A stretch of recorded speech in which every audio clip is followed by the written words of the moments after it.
क्या आप जानते हैं वो कौन सा मुल्क है जहां चिंगम खाने पर पाबंदी आयद है?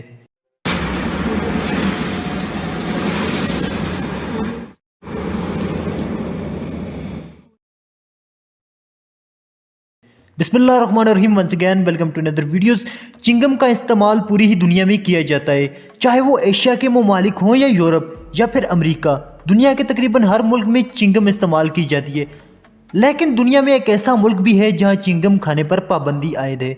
यह है मेरा आज का सवाल। अगर आता है आपको इस सवाल का जवाब तो आप दे सकते हैं कमेंट्स में इसका जवाब। अगर नहीं आता तो आपको करना पड़ेगा सिर्फ 5 सेकंड का इंतज़ार, क्योंकि 5 सेकंड के बाद मैं दे दूंगा इस सवाल का जवाब।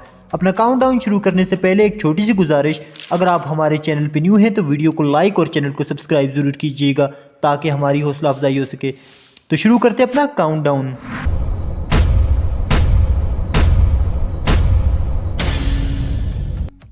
आज के हमारे सवाल का जवाब है जी सिंगापुर। सिंगापुर दुनिया का वो वाहिद मुल्क है जहां चिंगम खाने पर पाबंदी आयद है। कैसी लगी आपको मेरी ये वीडियो कमेंट्स में ज़रूर बताइएगा। मिलते हैं एक नई वीडियो के साथ, तब तक दीजिए इजाज़त। अल्लाह ने के बान।